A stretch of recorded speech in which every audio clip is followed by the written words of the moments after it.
My guest today is going to talk about all sorts of different things. She'll talk a lot about shoulds, her 7 buckets, people pleasing, and how often we do that to avoid judgment from others with their scathing opinions, and how wearing certain badges of honour can sometimes be our limiting factors in allowing us to move through the adversity and grow in ourselves through that process. We're going to talk a lot today about changing culture, which is especially warranted when you step into the perspective of a child. As Melva explained, she can be a delicate and happy woman as well as an assertive person all rolled into one, and that putting up boundaries is one of the most important things to help yourself be okay with your own way of life. We discuss how important it is to feel the strength to ask others to think about the words they use and the impact of their judgment on other people, particularly when it's directed to someone else's child. Melva and I got talking right from the start of this podcast to the point where I didn't even get to ask my opening question until the end of the interview. It's a topsy-turvy discussions on so many great topics and well worth the wait for you to hear Melva's answer to that opening question, which then puts a lot of the prior interview into perspective. It also explains as to why Melva is so passionate and good at what she does. Have you ever had one of those gut-wrenching moments where life ground you to your knees and you found yourself asking in despair, why me? This podcast is all about sharing your stories and journeys, from asking why me to declaring this is why me. Discover how ordinary human beings like you and I have found their extraordinary levels of hope, courage, compassion, and provided a new perspective for greater potential and self-empowerment during their darkest defining moment. As a creative artist and coach myself, my guests and I discuss the interconnectedness of emotion and transformation in those moments, and how their actions then seize the opportunity for discovering their unfiltered and authentic voice, and ultimately their life's purpose. I invite you to join me each week as we share insights into how adversity can be turned into a unique advantage. So I'd love to know, what is one book that has impacted you the most?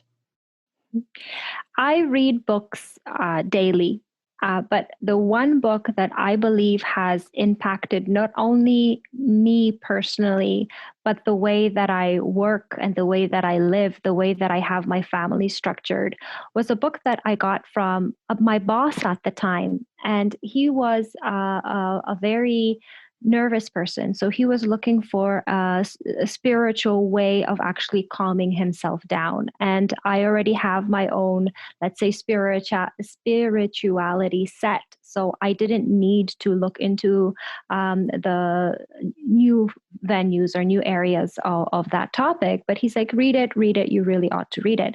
So I took it and I read it, and I read it with a grain of salt because, again, I had a situation where my spiritual life was already set. So I did not need to search for something, but I still felt this book actually tried and opened up my mind. So the book's title is The Power of Kabbalah. I don't remember who the author is because it was more than 26 years ago when I read it, but I still remember the one message that I got from it. And one of the messages that I got from it that actually has affected my life till this day is you need to have 7 buckets in your life. And every bucket that you have in your life has holes, either bigger or smaller, depending on what has happened in your life. So one bucket is your relationship with your partner. Another bucket is your children. Another bucket is your well-being, so your health. Another bucket is your passion. And another bucket may be, for example, your education. And you have to make sure that you concentrate your life on actually refilling those buckets because they drain because of the holes.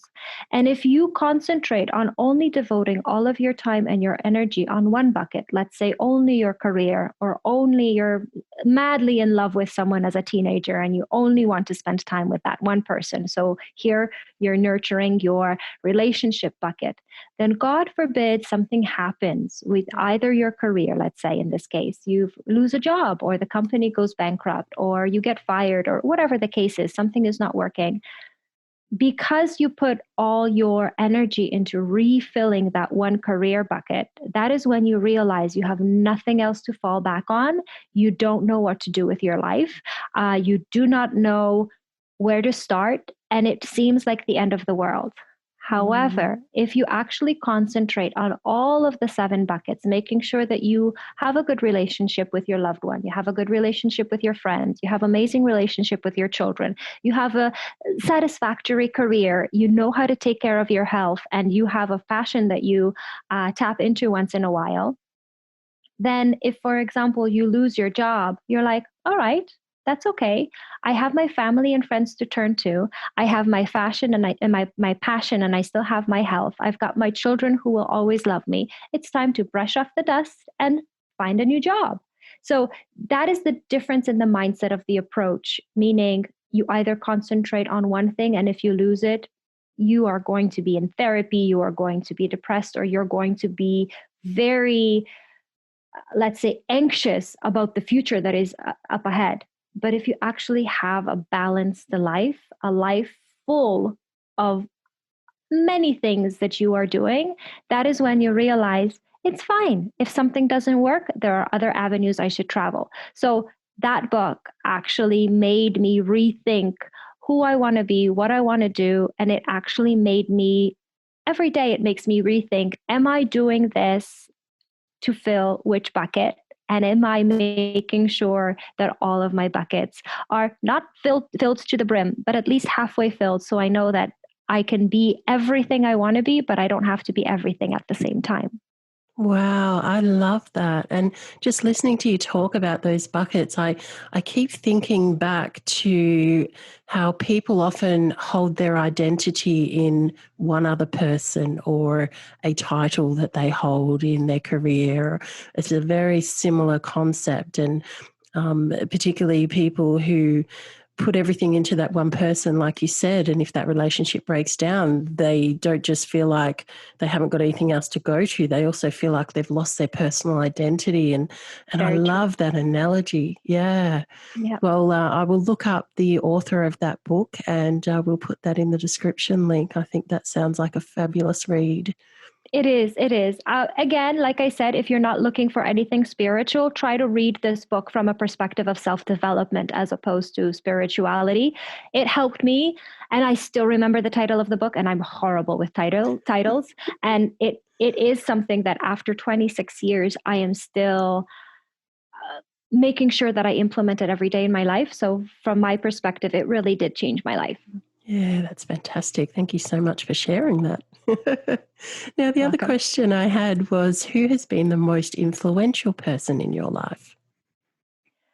That is a tough one. Again, because I live what I preach. So I do have very many avenues. I wear very many hats. I try to find a person that is my coach, my mentor, someone that I turn to depending on the avenue that I am doing, because I believe that you need to grow and you need to learn from people who are more experienced than you or smarter than you, because they just had the possibility to zone into that one avenue that you are interested in. So for example, a lot of my business advice I get from my husband, who is an amazing CEO of 2 big companies, and being smarter than I in that avenue, I'm like, okay, baby, what do you think about this?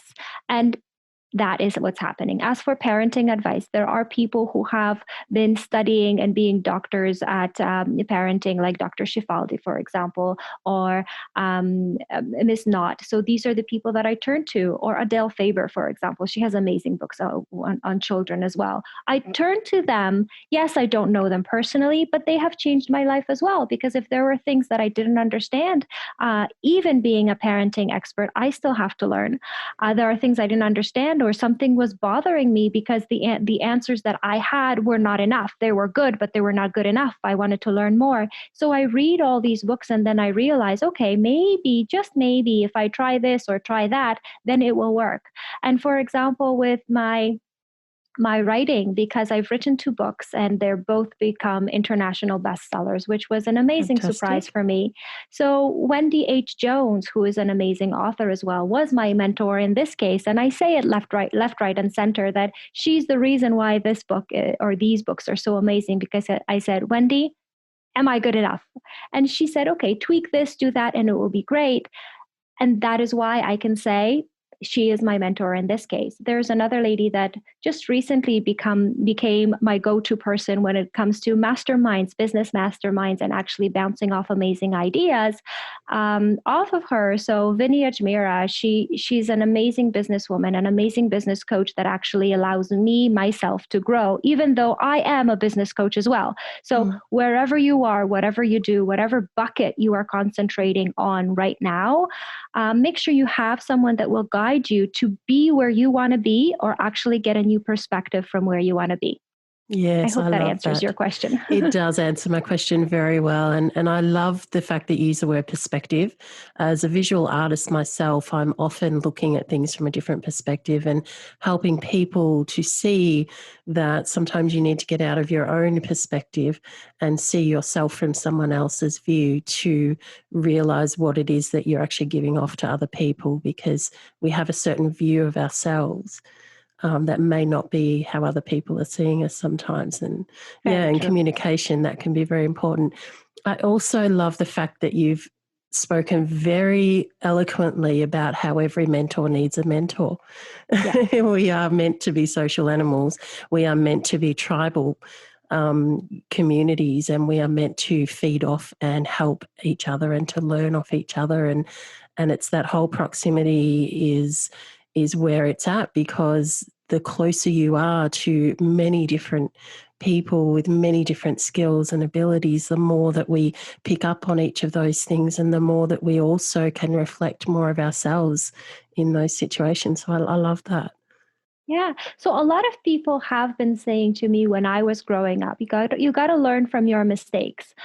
And I agree with that. Please, find a lesson learned from an adversity, or from a glitch, or from something that has not worked out well for you.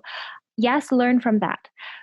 But I really like I don't remember who said it. Someone said, learn from other people's mistakes. Why would you want to make those mistakes? So that is where my strength, my superpower is. I know who to turn to, so I don't make the mistake. If they have been there, they'll tell me, okay, this is what I've done. This is what worked. This is what didn't work. Try this.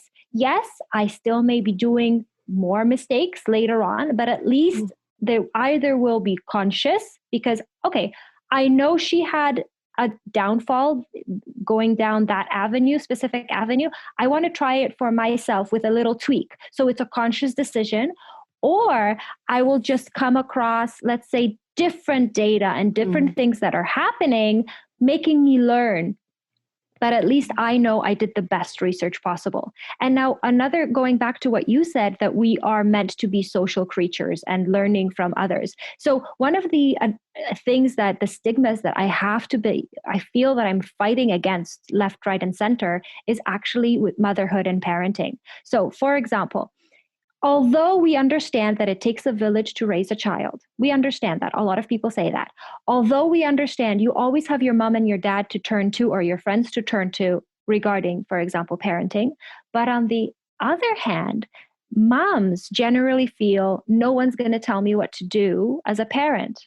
Well, they should, sweetheart, because the moment you become a parent is not the moment you get all of the neuroscientists, all the doctor's degrees on child development, all the medical doctor knowledge inside your head, personal skills, communication skills, conflict management, time management. I'm sorry, these are not innate skills. You need to learn them. And the fact that you were able to bring a loving child into this world doesn't automatically give you those skills. And it's okay to turn to someone, because you don't have to be the perfect mother. You are perfect just the way you are, but that doesn't mean you can't learn from other people. So this is another aspect about, a mentor needs to find a mentor. Yes, but a normal person who is struggling in a new environment, who is not a mentor in that environment, should too have someone to turn to.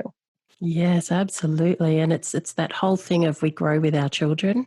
There's a Yes. reason that they they take so much time to grow, because we need all that time to process how to be a parent. That's true. That's true. Yeah. And another thing about children, children as Homo sapiens, so as people, they have the longest childhood in any other animal, insect, whatever, living creature. Yes. And the reason why is because we as humans have the need to actually give and pass on culture to our children as well. So again, this is a key element of learning and living in a social structure, living and communicating with others, making sure that we know not to go down the path of past mistakes. So thank God there's no more World War II, because we've learned from past mistakes. So again, these are the things that every generation is learning more and more. Just like technology is advancing, so are parenting skills, psychological data, medicine, and so on and so forth. So you, mom and dad, you too need to grow with your child, learn with your child, which gives you enough time to still fix the mistakes you have made in the past, should you have made any. Yeah, that's right. I really love the way that you explain that, because so many of our listeners will be parents. And one of the things that I often challenge people with is the fact that they'll say, oh, I am just a mother, or I am just a father, or I am just a such and such. And I say that word just, it is immediately downplaying all of your own superpowers, all of your own oneness and just who you are. So it's one of those things that I really enjoy challenging people with, that because they often then sit with that for a moment and realize, if I take out that just, so instead of saying I am just a mother, and instead they're saying, I am a mother, that is so powerful, because then they're like, I am a mother. And that's the mindset. Exactly. And it's just simple language, very small changes in our language that can make that huge difference. Yeah, I agree. I agree with that completely. The fact that you are a stay-at-home mom, for example, or a stay-at-home dad, that doesn't downplay what you do at all. There are people in the world who envy you. Yes. Because number one, you have a child and they don't. Number two, because you have the luxury of spending time with that child. And number three, because you don't have to go to work and deal with the adversities that are happening at work. So when you say, I'm a stay-at-home dad or I'm a stay-at-home mom, be proud of it. It's a badge that you should wear with pride. And then again, if you are a stay-at-home mom or dad, listen to yourself. Stay-at-home mom or dad. That doesn't mean stay-at-home cleaning lady, stay-at-home cook. Okay? It means be a parent. Make sure you parent your children, and the cleaning and the cooking and the laundry, all of that can wait, because your job should be to be a mom or dad, because that's why you stayed home. So again, the parents that I work with, I try to say, why did you stay home? Well, to spend time with my kids. Are you? So I talked to a lady who is a coach as well, and I'm going to give her the credit for it because it's not my sentence. So Anita Lee said, Does your weekly calendar actually reflect your priorities? So if you look at last week, does last week reflect your priorities? Because my priority is my family, let's say. And if I look at my calendar for the last week, how much of that time was actually quality time with your family? And if it wasn't, either change your planning or stop kidding yourself that this is your priority, because it's not. Just say my priority is my career right now. To put food on the table for my family, yes, but it's my career, because I could have worked somewhere else and gotten money from a different, let's say, a job that requires less time. So again, just to cap that off, does last week in your calendar reflect your priorities? If it doesn't, either change your priorities in your head, in your mindset, to alleviate, let's say, that guilt, or change your calendar in order to go according to what your priorities are. I think a lot of the viewers will be thinking right now about their calendar and saying, because one of the things that we tend to be very good at as parents, and particularly if we do have busy lives, is filling our calendar with lots of events and things, and not necessarily filling that time in the calendar with, well, this is my time to spend doing with my children this activity, whether it's art and craft, whether it's showing them how to cook, whether it's, all these different parts of parenting that we love, that we tend to just do rather than plan them into the calendar. So I love that. Yeah, another thing that you just said that is crucial, a lot of the parents right now who spend a lot of time, well, maybe not now, let's say last year when there was more access to everything. So a lot of parents who actually spend a lot of time at work try to give the best to their children. And from give the best to their children, they understand buying cooking classes for them, buying guitar lessons for them, taking them to kung fu lessons, or going to swimming lessons, or whatever activity you choose that you can actually, or maybe even, hardware lessons or science lessons, whatever the area is. You as a mom and dad pay money for someone else to do things with your child.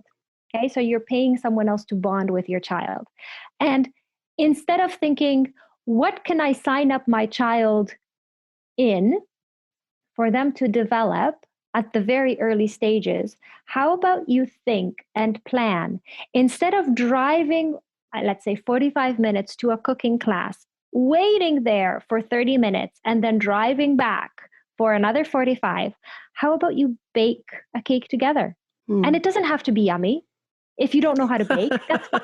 Get a recipe and have fun with math. So, for example, how much is half a cup? How much is one quarter of a cup, or whatever, a teaspoon, a tablespoon? You're teaching your children in the process of actually cooking, having fun. Yes, it will be a mess in the kitchen. If you're lucky, the cake will be good. If you're not, you're going to laugh and say, at least it was fun. Okay. Yeah. So again, making sure that you understand the process as being educational, fun, and bonding, as opposed to who can I take my child to so they can learn to cook. Your child doesn't need to learn to cook. Your child needs to have fun while doing that, right? So again, changing that mindset, instead of, let's go to a hardware store which is organizing work shop or crafts and arts. How about you just take daddy to the garage or outside, whatever. I don't know if you're living in an apartment or in a house. Get some nails, get a stick, and see, can I put the two sticks together? Can we make a raft to put in the lake, or to put in the river, or to put in the bath if you don't have a body of water? Again, the simple skills of every day will actually help your child also at school, because number one, you're learning to plan. Number two, you're learning problem solving. Number three, you're using those fine motor skills. Those people that don't know that what fine motor skills are the muscles between your fingers and the ligaments in your hands that will actually help your child later on to write cursive beautifully. So all those things that you're going to do, like making mud pies, is going to be much better than commuting, wasting time there, coming back, and without bonding. Yeah. The other thing too, just listening to you talk about that, when I did my Bachelor of Education degree, we learnt a bit about the Steiner method, but we learnt a lot about the Montessori method. And the basis of the Montessori method is to teach me so that I can do it myself. And I love that. And for me, since I learnt that, I've been applying that in every way, shape, and form that I could. And I found that through parenting, it was the thing that often sat behind most of my decisions about how I was going to spend time with my child and how I was going to create environment for him to explore. But the other part of that I love is the creativity side of it. And I love the fact that you said you can bake a cake and it doesn't have to taste good. Because it's not about the end process. The end result. It's actually about the process, and it's about what you get out of that, the creativity, the spontaneity, the connection that you're building together. Yeah, I love it. I love it. And, you mentioned Montessori. It's something that is dear to my heart as well, but not only towards kids, but towards yourself. Yes. Okay. A lot of the adults who claim to be lifelong learners I claim to be a lifelong learner as well. So I'm not making sure that I am acknowledging someone in a negative way. Absolutely not. But when you claim to be a lifelong learner, think about it. Are you just acquiring knowledge, or are you learning in order to be able to do it yourself? A lot of the knowledge that we have is acquired, meaning we know or understand, but we can't do. So this is the next step. Actually, I know how to bake a cake. I understand how to read a recipe, but can I do it? Right? Can I tweak it maybe? Can I, make it into something better? And this is where a lot of the adults that I work with have a downfall because they're scared of failure. I know it, and that's good enough for me. No, it's not, because you're not using it. Yeah. And failure, again, mindset is nothing else but your first attempt in learning. This is when you fail, because this is the first attempt in learning, and that's fine. It doesn't have to be perfect. And again, this is what adults are struggling with, and let alone giving children the stage to actually work through those things is also another thing that we need to take into account. Yes. And I love, someone said to me a short time ago about failing better. And then I sort of thought about that, and I said, well, I see it as failing forward, because not only when you fail, you can learn something from that and move through it, but it helps you to seek to look further for how you can change that situation and make it better next time.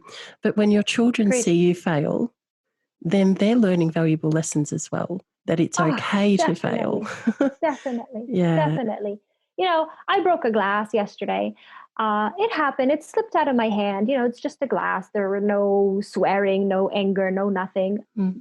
My 4-year-old said to me, "That's okay, Mama. Mistakes happen. All we have to do is clean up." And it just warmed my heart, because yes, Mommy failed.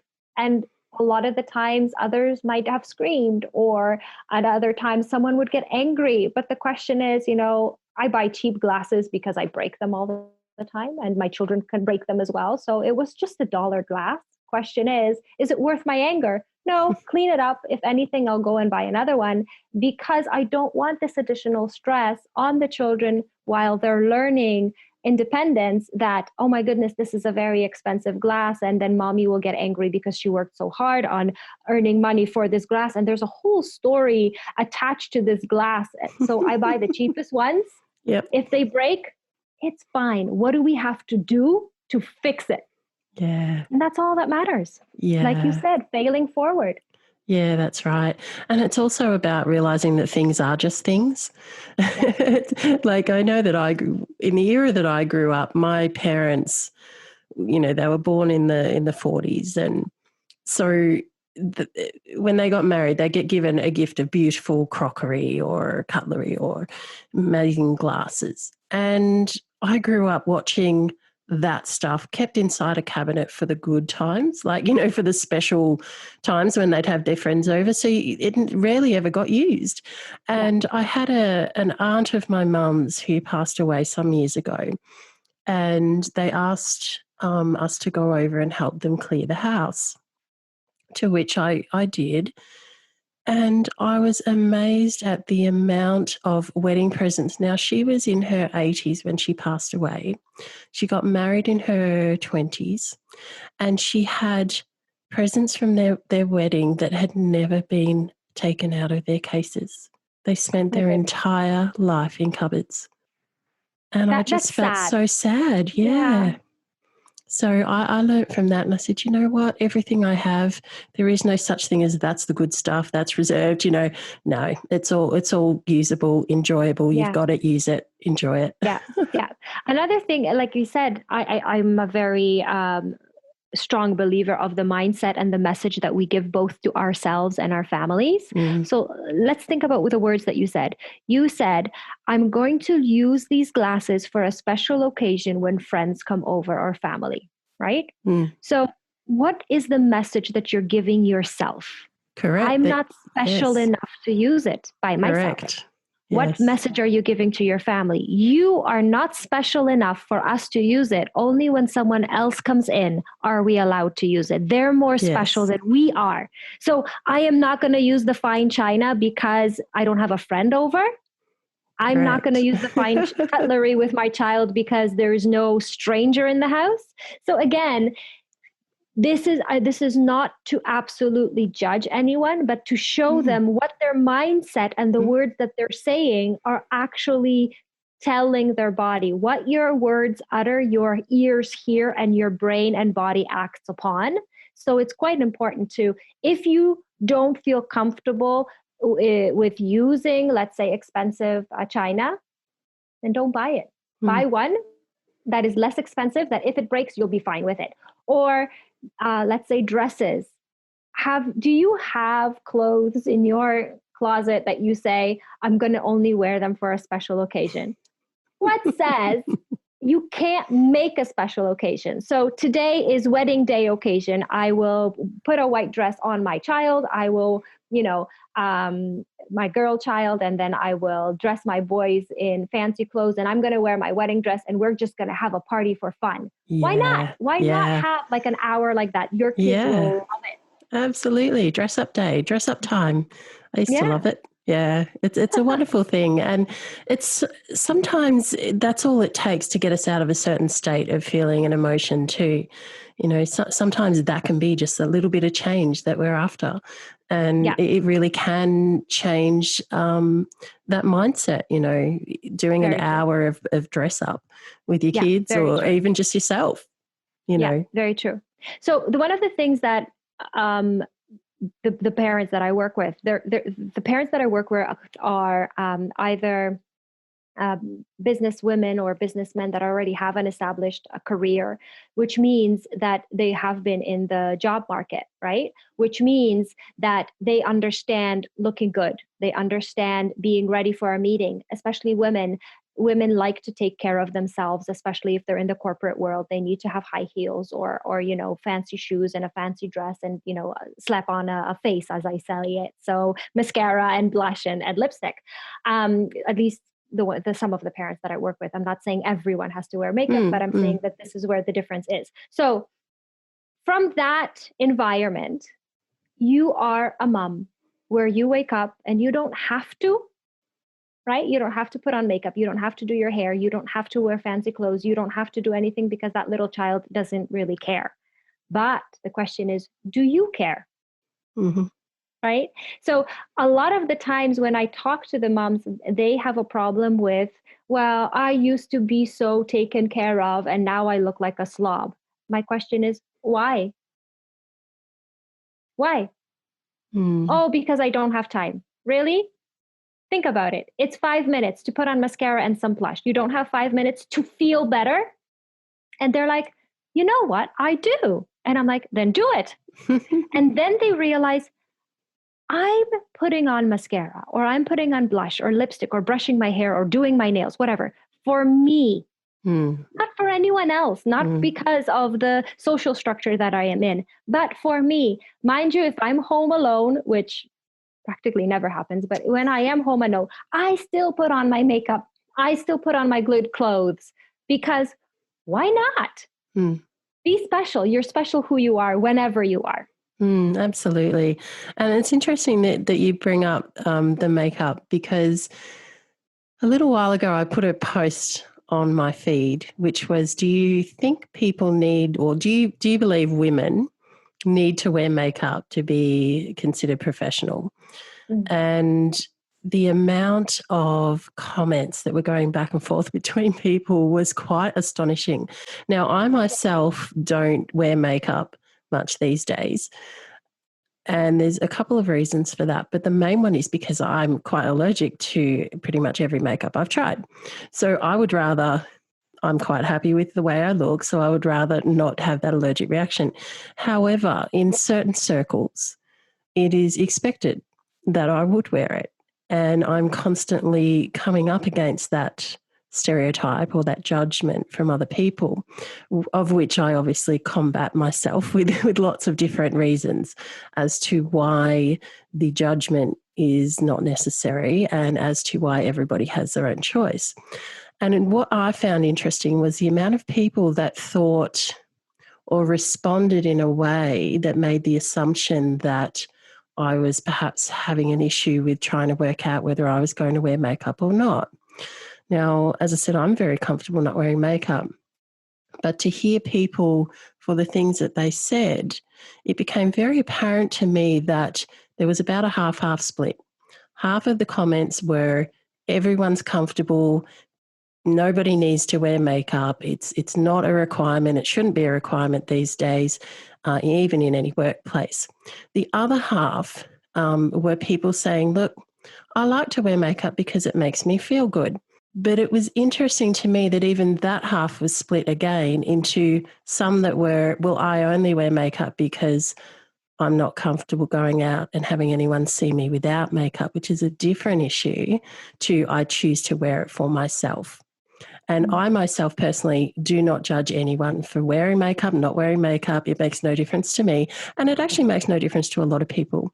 But it really was quite striking to me to see the amount of, I think, passive aggression that came out from some people when, reading those comments that were saying, well, you should wear makeup or you shouldn't.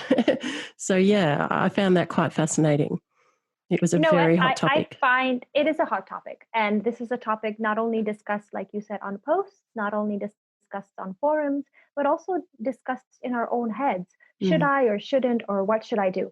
I too have an allergic reaction to some makeup, so I choose not to wear it. And it's fine. It's okay. I love to wear makeup. I love my when I have blush and when I have eyeshadows and lipstick, because I like it. Why not? If I like something, I'll do it. So it's not a matter of makeup.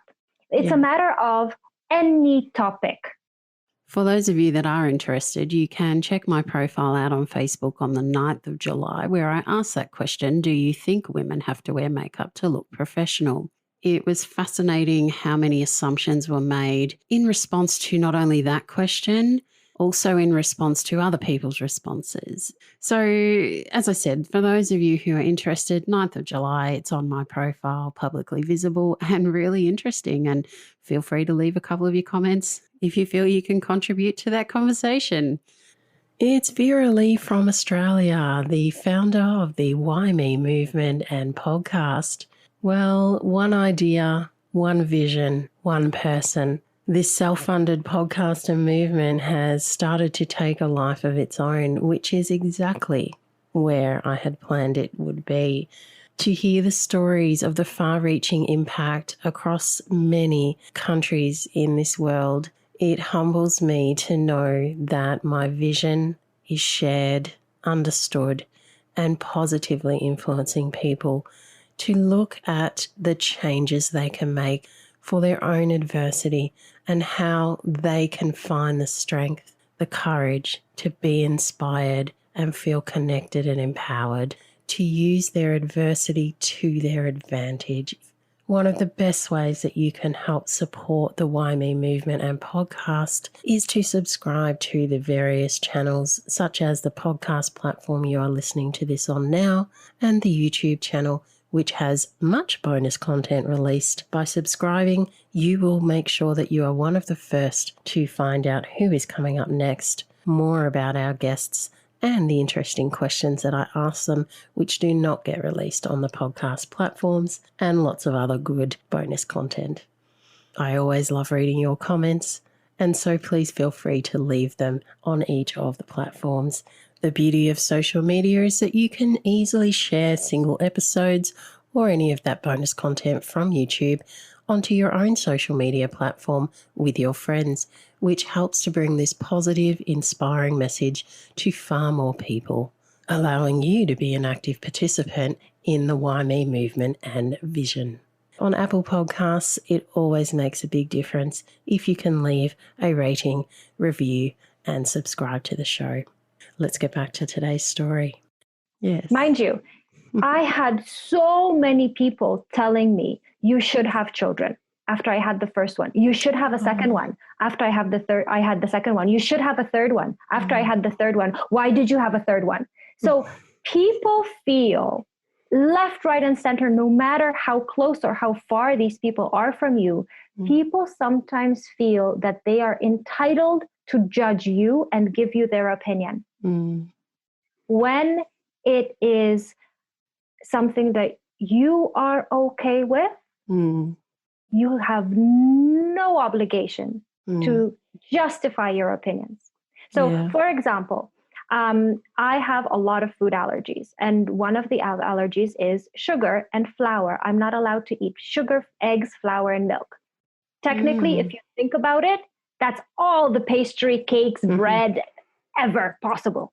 So going to family gatherings, do you know the amount of judgment I get? Because people think, oh, have a cake for goodness sake.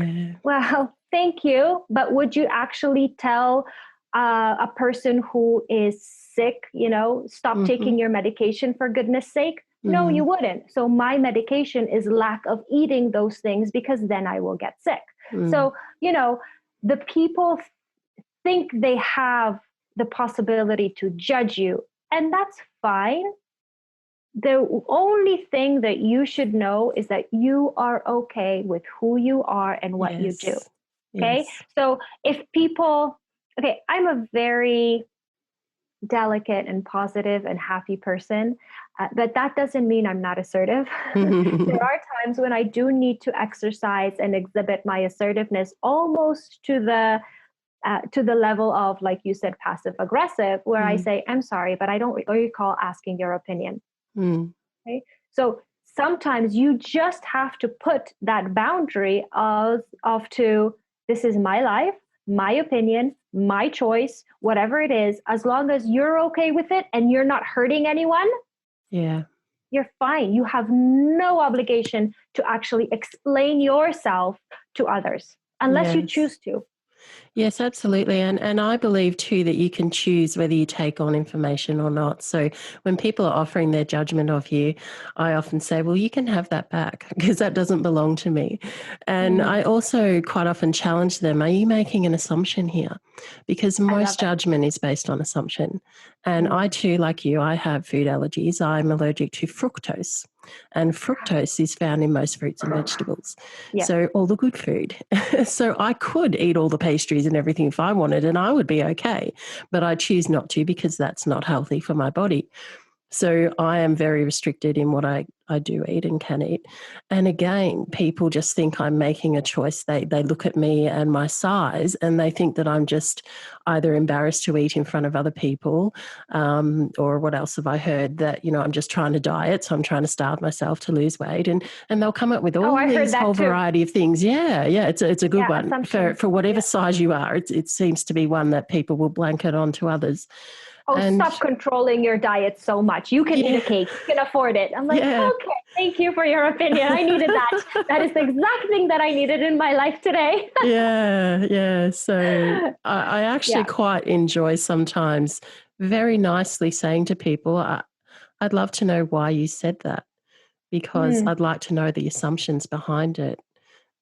Just not to defend myself, because I don't need that in that situation. I just give it back to them. But to have them just second think for once that the words that they use impact other people, and It's like you Yeah. were saying, when people offer judgment, often they use that word should. Yeah. And I Who really said? don't like that word should in most contexts Yeah. Yeah. because it's like telling you, well, you must, you should do this. And that's not only giving them the opinion, it then implies that if you don't, that you're not doing what is required. And that often is just simply an opinion. You got me thinking now. Am I the one that uses the word should? I got to think about myself No. now. Thank you for that growth. I actually needed that. Oh, that's But okay. another thing is that a lot of people exhibit judgment on children because, again, this is one of the areas of my expertise. So, for example, when my daughter chooses not to listen to another adult, she doesn't have to. What gives you the right to power over her, right? You're just an adult on the street. The fact that you're older, in my opinion, of course, doesn't mean that you can take control over her opinions. If she says she doesn't want something, that means she has the right to say no, and that's fine. And that goes to all the aunts and uncles who, I want a kiss from you, now give it to me. And the child's saying no. Well, that's rude. You're not being very nice. Like, I'm sorry. No, she's just telling you what her opinion is. She is entitled to her opinion. The fact that you need something or want something from her doesn't mean she has to give it to you. And that doesn't mean that she's a bad girl, because that's another thing. Because you're not giving me what I want, you're a bad girl. And that is where people actually start to think, should I be a people pleaser? Should I go out of my comfort zone to please others, hurting myself? Because I don't want to be judged as that bad girl? Or, do you understand what I'm trying to say? I completely understand what you're trying to say. And I actually, I believe that is so common that people have stopped noticing the impact that it has. And I experienced it myself growing up. I have witnessed it happening to my child. Even something as simple as helping my child to learn to be independent by walking into a store, giving him some money and telling him to go and buy a particular item. And I have stood there at the back of the store and watched adults push this child literally out the way to go and stand in front of them. And I have watched people at the counter, behind the counter, look at him, ignore him and serve everybody else. Yeah. Yeah. It's a very strong thing in our culture that needs to change.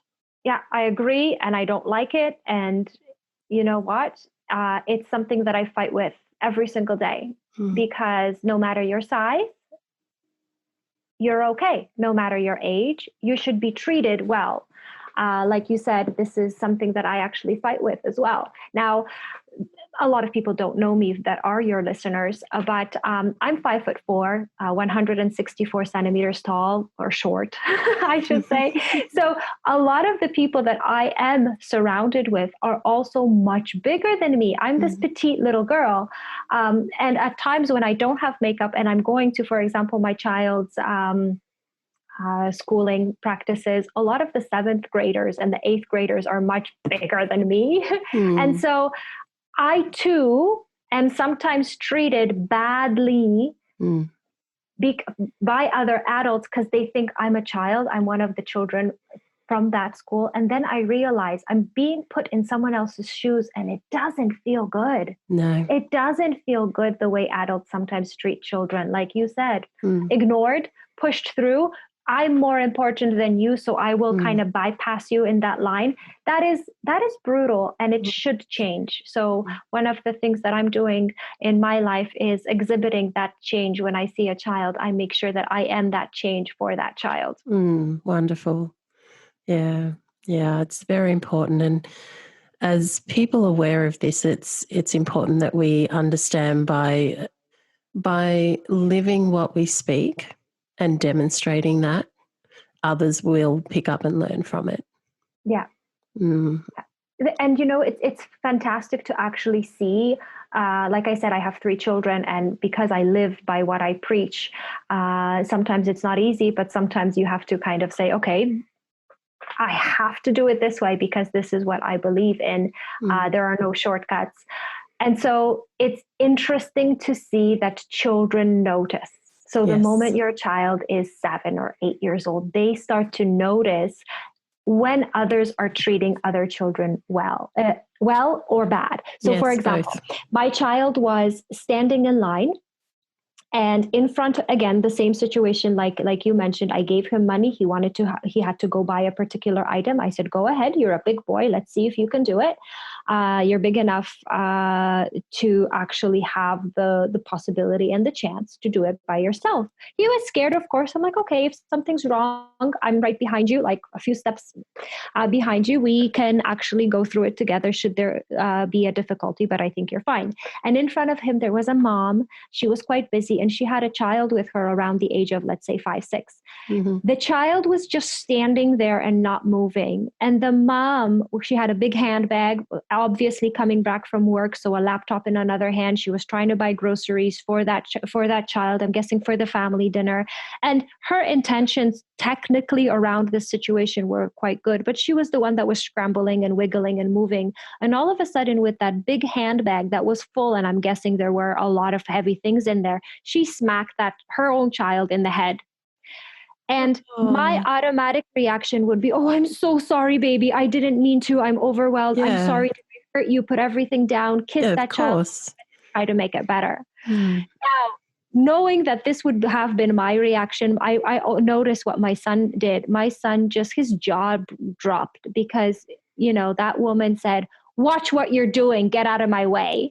Towards her child, where that child was just standing there. It was her own child she was speaking to this way.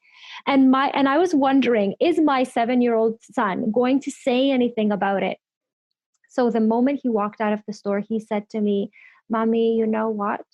The way that mommy spoke to her own child was really disrespectful, because it was the mom's fault that she hit the child. She should have said, I'm sorry, and not scold her. And I said, yes, sweetheart, you are right. And my son said to me, you know what? I wish her mommy could see her child's perspective on the matter. And it just melted my heart to know that my child at 7 is very empathetic, to actually put himself in someone else's shoes, to notice both situations while being anxious and doing something out of his own comfort zone at the same time. So whoever's listening to this is not me boasting about my children. This is me trying to give you examples of children see what you're doing. They notice. They are very smart. Make sure that the words that you're using and the actions that you're using towards them are positive, because they're going to affect them both positively and negatively in the long run. Yes, they absolutely do. They're like sponges. They soak it all up. Yes, agreed. Yeah, let them soak up the good stuff. I hope so. Yeah. Oh, it's moments like that with parenting that I love. Like you said, it melts your heart. And we all have moments like that as parents. We do. Of course. And they're the things that feed us, because parenting is tough, and there can be a lot of adversity in parenting, and parenting comes in all different forms. Single parenting, very true. Parenting stepchildren, and being a parent to a stepchild when you've never had a child yourself, and there are just so many other examples that orphanage, people fostering. find themselves in. Correct. One of my friends, she just ran a mastermind or a conference on interracial adoption. And I love it. Yes, she has 2 children. And, every time I see things like this from the people around me, I'm reminded that diversity is wonderful as long as we have that perspective. And as long as we are doing what we do with good intention, and reminded that our children are seeing everything that we do, and they are going to model our behaviour, and we have that opportunity to sow those seeds that will help them to grow into functioning human beings. Very true. Agreed, 100%. So we've had a wonderful time already. And to be honest, I haven't asked my opening question, which I usually do on my podcast, because we've just been going off on all these lovely tangents that I adore.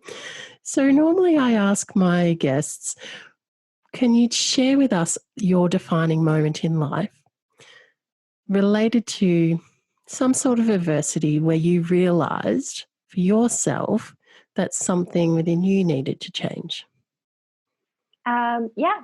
So, like I said a few minutes ago, there were times where I wasn't who I am today, and just like the book that I mentioned at the beginning changed my life because it changed who I am. It actually changed my mindset, my perspective, and thank goodness for that book, because a few months later I was in a situation that I would say was a very difficult situation in my life.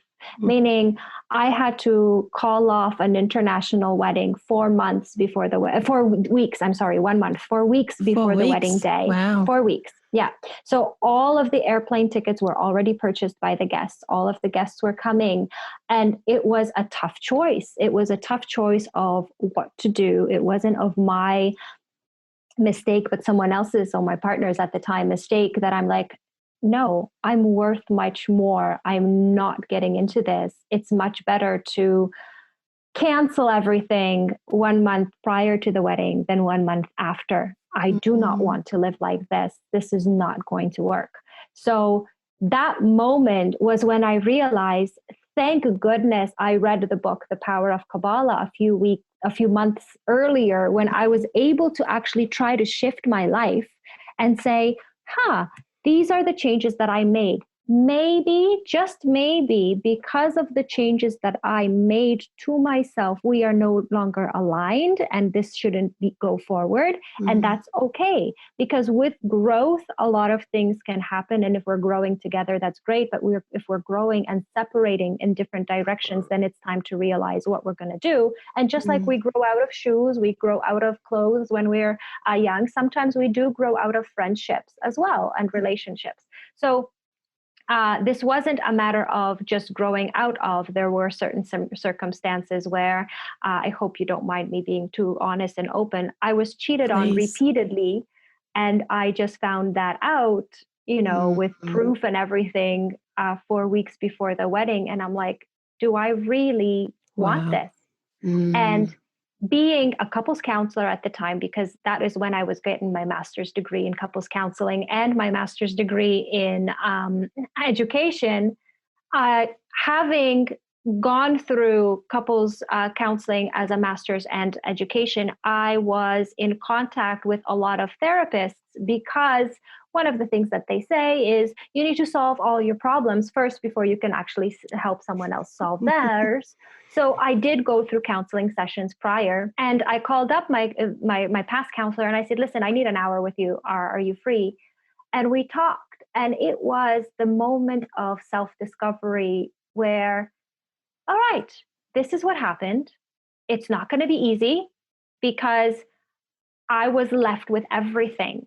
All of the financial implications of paying for that wedding that wasn't happening. That person just jet off. I was left with 2 mortgages, because we were planning a whole life together. So everything was there. And on top of that moment, I actually lost my job at that same moment. So that all happened in 1 week almost. Goodness. And yeah, it was a lot, to be honest. And I'm like, all right, I need a day or two to be in my own pity, to have my grief moment. And then after a day or two, I'm like, you know what? I'm slapping on my blush. I'm slapping on my mascara. I'm putting on my good dress. And I made a commitment to myself that day, that every single day for the next month, when someone invites me out of the house, I'm going to say yes, no matter who it is.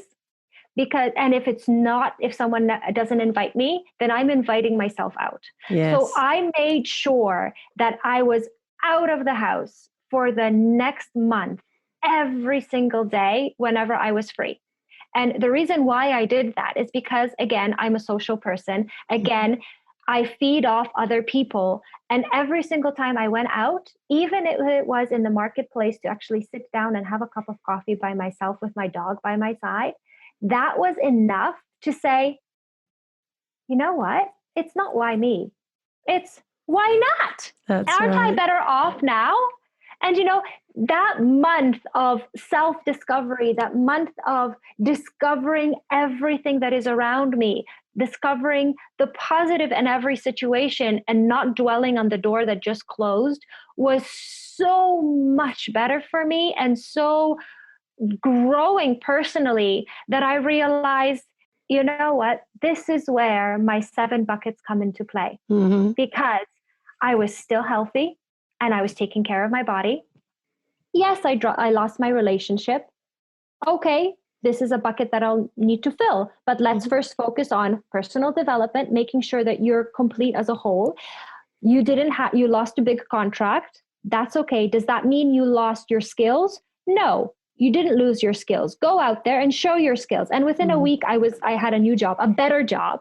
And then I said, you know what? I still have my passions. I still do things. I still train my dog. We still go to exhibits. This is still there. And then the next bucket, I'm like, I still have all of my friends to support me, and I still have my family apart from that one relationship. So I came to this and I went back to my boss and I said, you know what? Because of the book that you gave me a few weeks or months back, I don't remember the time frame, it's not important, I'm okay. And he's like, what do you mean you're okay? I'm like, well, I lost one contract that was a very big financial contract.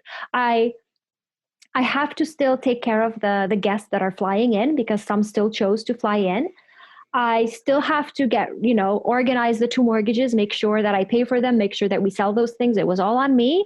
I still have to cancel all of the wedding stuff, but that is no longer an emotional attachment. It was just an assignment that I had to do, because I have so much more to give than before. And I realized, you know what?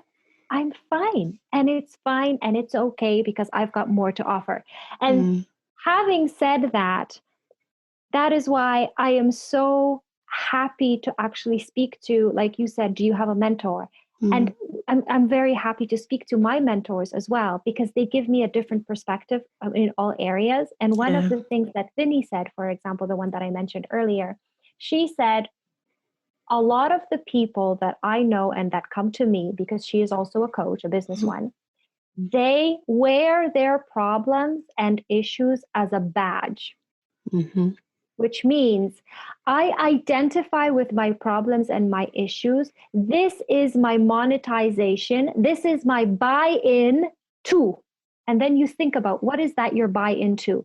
To friends talking to you getting the attention, to you getting the pity, to you still being invited, for example, to parties, because you're always going to be the goof one, or you're always going to be the one that people will say, oh, I'm so sorry that your relationship didn't work out 20 years ago. Okay. So, the question is, do you want your problem to be your badge? Do you want your problem to be your buy-in? I personally don't. Okay. I want my problems to be solved, to be learned from, to be left alone, and to go forward, because then I'm happy and I want others to be happy. So if you are there and you have a problem, whoever's listening to this, think about it. Is that problem something that you identify with and is your badge that you're wearing? And that is a problem that you have been working on over and over, but technically not solving? If that's the case, drop it. It's just a heavy weight. Grow from it and move forward. But if it's just an issue that came into your life now, or let's say recently, you need to work upon it and you are going to go forward, then that's a different case. But I'm talking about these issues the problems that we have, that we are almost priding ourselves in, and we don't want to solve them. We just want to talk about them and make sure that others feel empathy or sympathy towards us. If that's the case, I don't want to be in that group of people. And I really advise you, for your own sanity and your own personal growth, to change that, because it's possible. And make sure that other people don't pity you, but admire you, because I would prefer admiration over pity any day. Any day. Yeah, they are very powerful words. And I think sometimes people misinterpret the comfort in what they know. And Very true. and they don't realize that by repeating repeating that language that they say to themselves, whether it's telling everybody that negative part of the story, you know, the hurt, and holding on to that. And like you said, it's like a badge. And it's like, well, without this, who am I then? Who am I? Where am I going? Because if I don't have that, and that's what I've hung on to all this time, and that's what I know, well, I'm afraid to step out of that, because even if I don't like that, and that's what actually makes me miserable, I know it. And over here is what I don't know. And so often it's that fear of the not knowing that is stopping them from living that fulfilling, unburdened life. Yeah. There is a song from one of my favourite bands, and they are a very heavy band from the 90s, Alice in Chains. Sorry, not Alice in Chains. It's the lead singer from Alice in Chains, Lane Staley. But the song is from A Mad Season, which was a group that he formed with some members of Pearl Jam and Screaming Trees and a few others. And the song is called River of Deceit. And it is the most beautiful song. Do you know of it?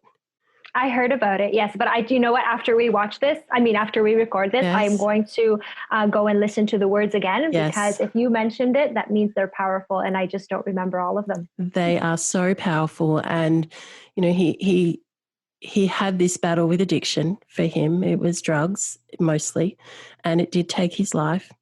And he so eloquently explained that self-deceit that people do, and it's that war within inside yourself, and that the struggle, and the words are so beautiful and yet so painful at the same time. And just looking back on it, I feel very sad. I mean, obviously, again, I didn't know this person, but it's a road that a lot of people go down, and I feel sadness for that song every time I listen to it. However, I also see that I had many opportunities to go down the same road and chose not to. And so for me, I also get the inspiration from it. And I also get the pat on the back. Well done. You saw that that was not the path to go down, and you chose differently, and so can other people. So I think it's really important. And also the way that you talk about the badge, a lot of people talk about being labelled. And we've really discussed that in many different ways without using that term. Now, to have a badge often brings across a more positive view, and absolutely, it can be. And I love the fact that the way that you described that as wearing their badge of what has happened to them and hanging on to that, and that we don't want to have that badge, for example, when you're talking about yourself, and I relate with that as well, that again, that's that different perspective. Words can mean different things in different contexts. And I love the fact that you explained that so beautifully, because so many of the listeners will understand that path, and they will either have been there and have worked their way out, but maybe keep pulling back sometimes. Some of them will still be there.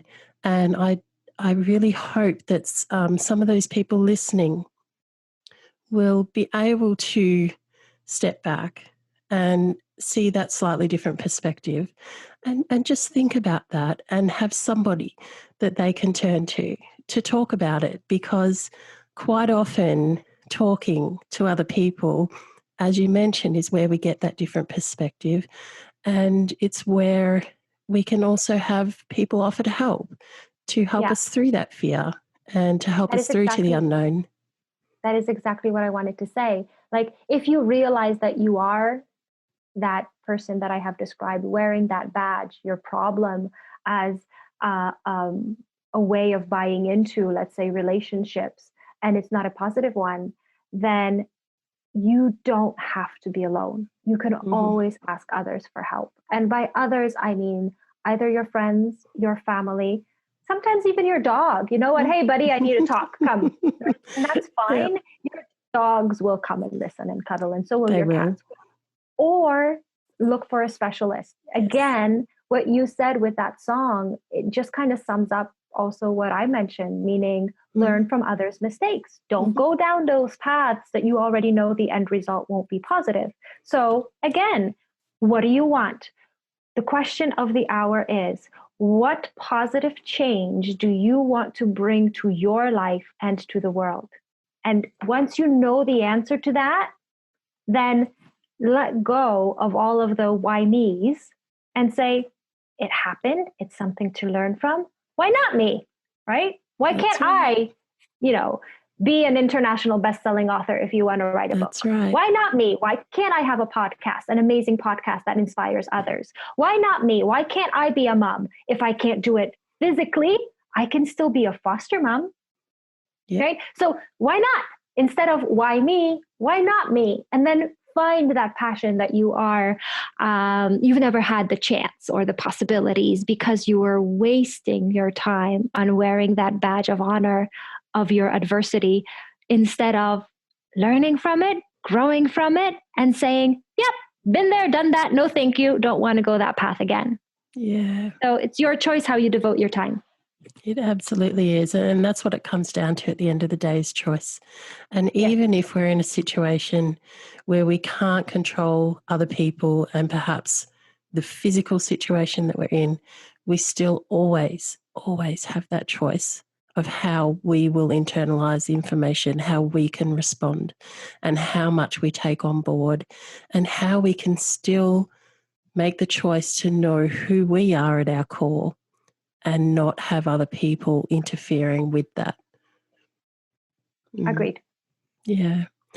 Thank you so much for being my guest today. It's been a wonderful conversation.